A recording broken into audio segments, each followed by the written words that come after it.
Welcome to the Future Proof podcast. My name's Jav. Michael. And today, guys, we've got an interesting one. Sorry for the delay. We've been away for a little while, but we're back with some regular podcasts. And, we're committing to making sure we're here on a regular weekly basis, whether we can meet up in person or do it virtually. It doesn't matter. It's about delivering the quality. So, yeah, man, today we've got so much to talk about because obviously we ain't made a pod in a while. But we want to start with the biggest news. And if you're in the UK, you've probably seen Keir Starmer wants to introduce a digital ID system called the Brit card. Now, I made a post this morning. I've had about 6-7 DMs. Michael, you've just kind of heard about it.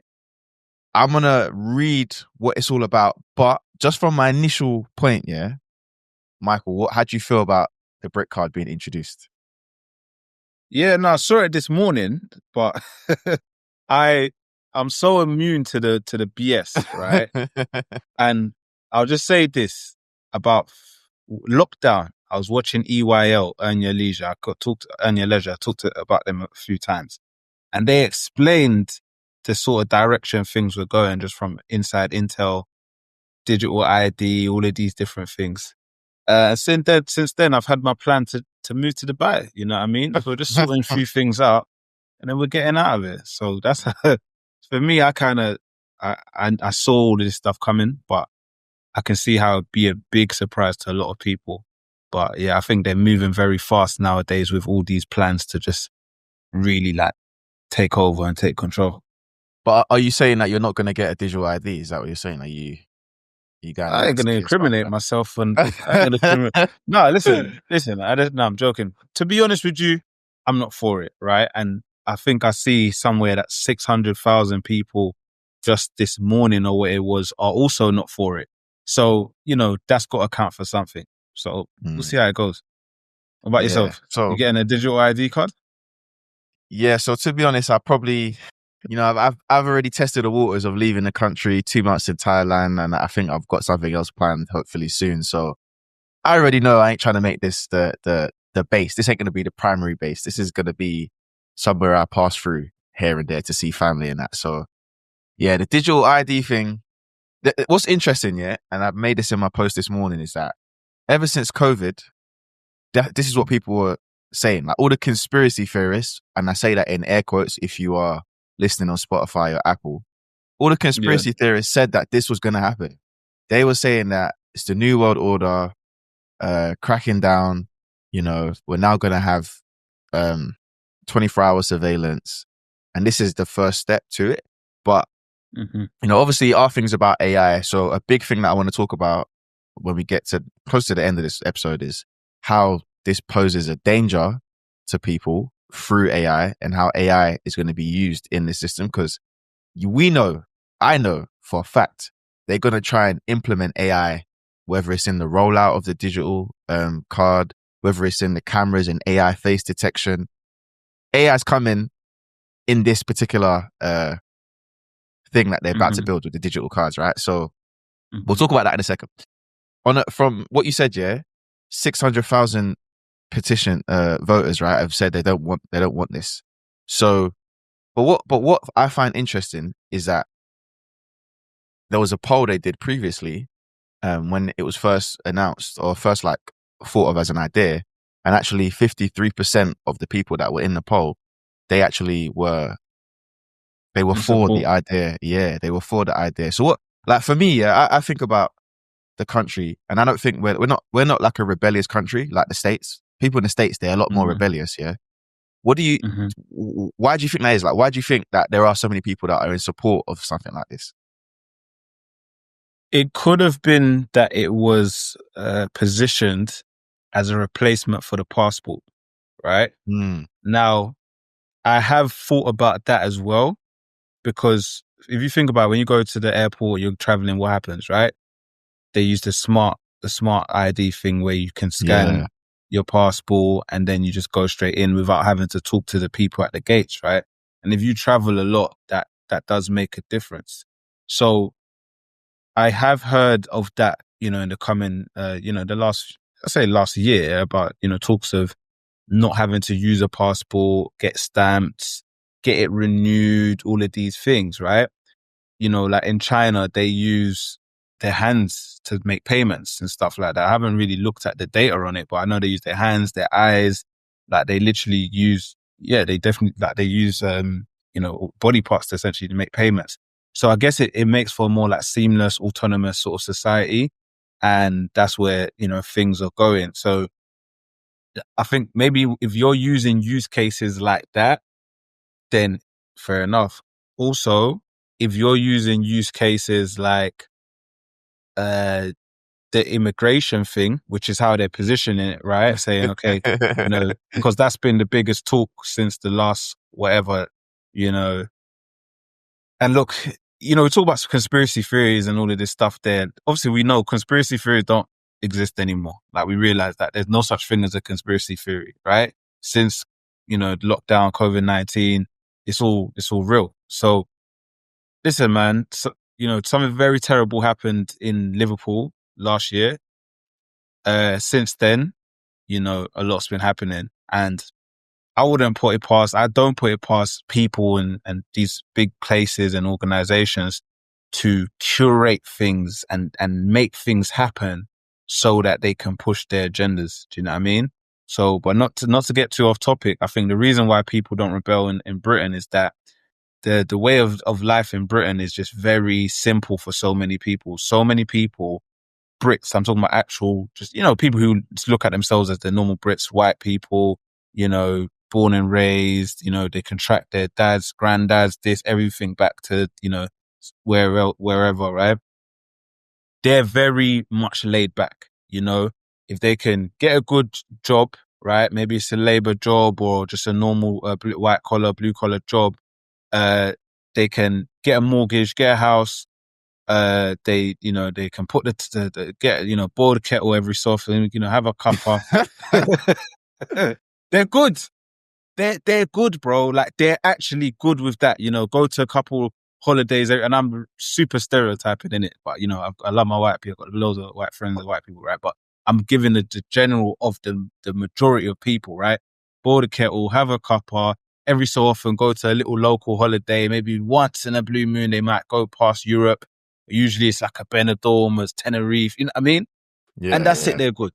So for those people, they don't really care, in my opinion, too much about, okay, I'll take a brick card, I'll take this. All they care is, this is us, this is our way of life, and everyone else out, and so on and so forth. So I think that's why they're super passive, don't care. They're very used to their way of life and the way of living. Yeah. I think one of the biggest differences between us here in the UK and America is like, a lot of America's built on, the land of the brave, freedom, that's kind of, that's their thing, being free. So American dream. So I feel like people here, they don't fight back as much when it comes to government overreach, and people are less politically inclined over here. Like, it's not that, like, I'm not the most super political person. I know what's going on, but I'm not like, I don't check the news every day. I don't like to read that stuff. It's not good for me. It's not good for the brain. Yeah, it's not good for the brain. But I think I lived in America. Obviously, it's usually you're red or blue. But even if you're not like the most political person, they're very aware of like what's going on. So if it's time to rise up and argue against something, look at the thing that just happened to the Charlie Kirk guy. Like, people that are not even politically inclined are still having opinions on it. They still got very strong positions on it. So when things like this occur, what I realize over here is a lot of people just roll over and take it. Like, they just roll over and take it, pause, but they just roll over and take it. So they don't care. Like, they don't care. Yeah. So like you said, they'll just get on with it. They don't care. But one argument is that it will modernize society. That's kind of people that are pushing for it. You mentioned some things like going through the airport, which is one use case. Other things like using your hand to pay for things. So that's like a social credit score system, like the credit score system that they had in that was China. They've been talking about that for a while as well. So credit score. Yeah. So, but one of the conspiracy theories that was proposed back in COVID times was that they want to get us to the point where, like, you don't need cash obviously now we're basically a cashless society now, right? So you don't need money. Yeah. Then they can control you through the digital aspect. And now it's going to be a case of like, let's say you owe a car parking ticket and you're driving your car and your car's controlled by some digital thing. They can just turn your car off, basically. Like, yeah, I've been saying go that. nowhere. So that's I'll never own a Tesla. I don't care. I'm saying it loud and proud. I'll never own a Tesla. Never. So, yeah, fair. But the question I want to know, let's get into the AI bit of this then. How, I guess really there's two angles. How will AI assist in them being able to build this thing? And what are the dangers of AI being involved in this? If we're thinking about hackers, people impersonating people, deep fakes, copying digital ID cards, so on and so forth. What do you think? And I'll tell you what I think after. Yeah. So, yeah, I mean, obviously there's two ways to look at it, right? You've got the positive side of what it can do with AI. Okay. So just like AI is supposed to help society right now in the way that it is. It's a tool, right? Anything that mankind makes is supposed to be a tool to help, right? So for example, if you look at guns should be a tool used to stop, a bear walking into your home if you live in the States, right? Or protect yourself from, like wild animals, right? And then it kind of turns because of who it's in the hands of. So I see AI the same way. And I think it's hard to talk about AI and how it can help with this digital thing when we're talking about Britain and the UK, if I'm being honest, because I've got to give my honest opinion. I don't believe the leadership in the UK, right, is responsible or cares enough about all of its citizens. Does that make sense? I think it's too agenda based. And I think the big problem is because like you mentioned, Brits being, too relaxed and not really protesting. And the interesting thing is that completely true? Because we do protest a lot. We do, with Palestine, that was a big uproar, like all these different things, big uproars. But the problem is that it's still the majority. And it's funny because I was in Toronto not too long ago and I had an argument with two American people, right? Like three American, two girls, one guy, right?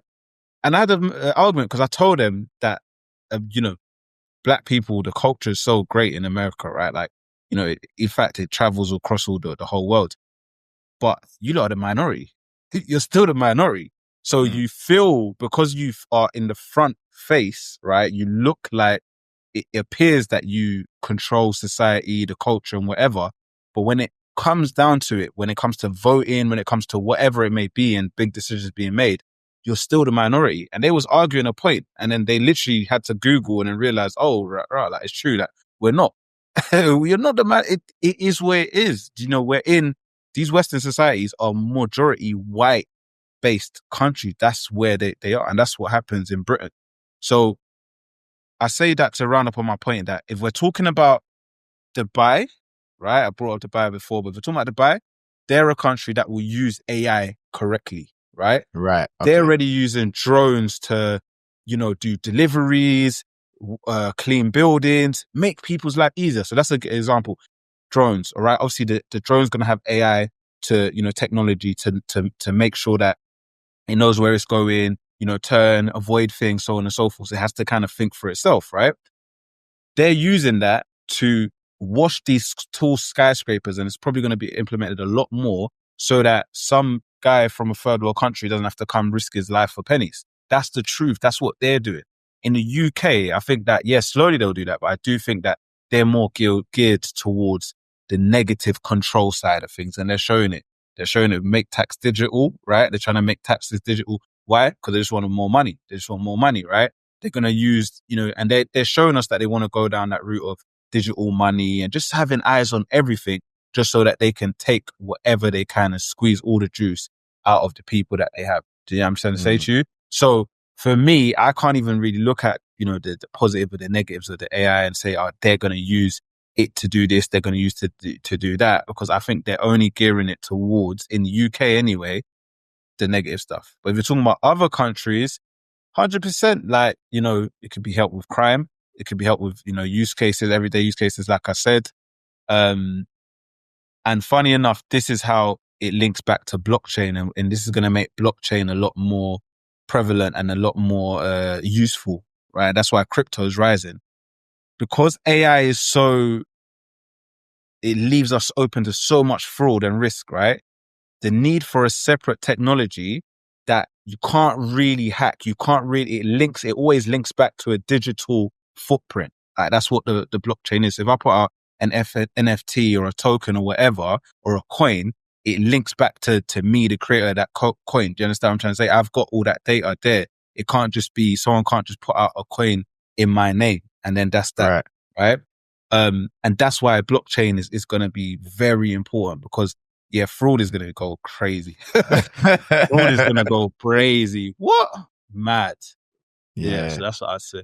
What about you? And I think in regards to how AI can assist or be a negative aspect to it, especially with what they're trying to do with the digital ID card, I think it's going to be more negative than positive, just because there's two things really.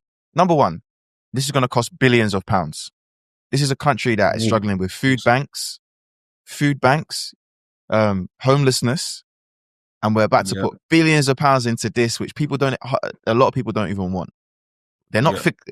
This is a big thing of England. Yeah, they do this all the time. We sit and cry about like bare little things, yeah, but we never look at what the government actually doing. Like we look at immigration, we look at all these things, but we let them get away with spending billions on nonsense. They remember they were doing the high speed trains and they scrapped it, like, and they already spent billions on the project. And I'm like, why are we protesting about the wrong things? And then, or the things that actually don't have the biggest impact, right? So I think I don't trust them to use the money properly. That's the first thing, to be honest. And then 100%. Security wise, boy, I think there's going to be people that you got the database is going to be centralized. And then you've got people that are expert hackers and AI masterminds. It's going to be dangerous for everyone's data to be centralized in these digital ID cards, which will then allow them to get access to everything. It could be your grandma's pension. It could be, your ISA account that's got 50 grand in it that you've been saving and you're trying to do XYZ with it. Nah, I don't think that's safe. Right now, I like it where everything's separated. You got to do OTP on my phone, or you got to use my passport or my driving license. That's better. I prefer that. Keep it all separated so I can use different things to sign into different things. It's harder to hack. You can still get hacks, but it's harder. Like, if it becomes this centralized thing, we're done, bro. People are done. Older generation, they're done. They're the first ones that are going to get rubbed out. Bro, remember, grannies are getting scammed by calling them and saying, oh, was it your bank card? Imagine now they do digital ID. What? It's game over, bro. It's game over. I think I'm more of a person, where I think everybody, and it might just be we're in a capitalistic society, but I'm a person that I just think everybody should be allowed to do their own thing. So if you want to sign up to it, fine. But if you don't want to sign up to it, it's up to you. That's fine. It should be like that. Yep. Nothing should ever be mandatory. It's like the vaccines. It should never be mandatory. Everyone should, I like to be libertarian in my approach, and everyone do your own thing if that's what you want to do. So yeah, man, I don't trust it. And, but I think AI, if they're going to try and push through with it. And if they do, AI is going to be the backbone of it. I think AI is going to basically fuel most of it. Yeah. I reckon. Yeah. So. Yeah, potentially. Yeah. So cool. With that being said, the ultimate question to wrap this up, are you going to get it? Yes or no? If it comes out, You know, it is. I say, like, I started with, I'm not going to criminate myself, but the truth of the matter is, I'm always, just be the truth and say the truth. So for me, no, I'm not going to do it. And I would always then look to say, okay, do I have to move out? I'll move out then. I don't mind, because there's not enough pulling me to stay here anyway. Do you get what I'm trying to say to you?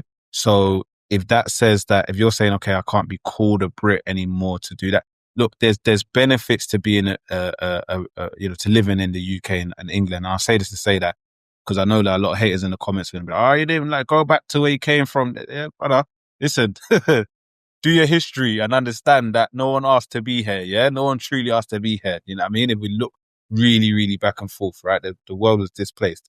But I actually believe that the UK could and should be like number 2 right after the US. It should be a Could be. powerhouse. It has the potential to be. The potential is mad. It is not even a bad place to live. People even complain about the weather, and I think to myself, you don't realize that we have probably one of the best weather systems in the world. Like, you have hot summers and you have cold winters, but you don't even have any extremes. Do you get what I'm trying to say? It's not actually that bad. So for me, like, the UK has the potential to do it. The real authentic, nice, kind-hearted UK people, you know, the Londoners and some people from North and all of that, who are like mixed in their cultures and beliefs, you know, great people. But yeah, I'm ready to pack up any time they want to try and that, because I'm not, you know, and if the world goes down that route, then so be it. But I'll always aim to keep my freedom, both mental and physical, you know, as long as possible, man. What about yourself? Yeah, I'm just going to give it a loud resounding no. There will be no chance I'm signing up to any of that nonsense. I'll be out of it before that happens. So, fortunately, yeah. Where are you going? Because you said, because before it was Dubai, you said maybe not Dubai. Wait, it might have to be back to Thailand. I might have to try South America for a few months. You know, I got to keep my eyes open. I got to test a few places before I pick one. Now I've done Thailand for 2 months. South America, somewhere in South America is calling my name. So I got to try 2 months there. I think time zone wise, unless it's Dubai, because Dubai is only 4 hours ahead. That's a lot easier to manage. I don't want to be too far behind as well, though. So that's the only thing I think about. That's the problem with America, innit?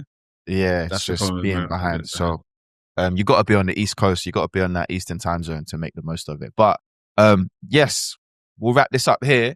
The question for you guys as viewers in the comments: would you carry a Brit card, whether it was secure or not? You know, are you ready to step into this Big Brother world? Remember, London is one of the most surveillance places in the world anyway. So I don't even know why they need this. But, you know, are you going to do it? Are you going to do it? If you are, drop a comment below. If you're not, drop a comment below. Tell us why. And while you're here, we've just launched our brand new newsletter, the Quantum Growth newsletter. It's for people, for business owners specifically, who want to know the latest and greatest about how to integrate AI into their sales and marketing and internal systems as well. It's completely free. It's not super long emails and newsletters. It's just going to be one quality newsletter every single week, every Wednesday morning for you. All right. Peace.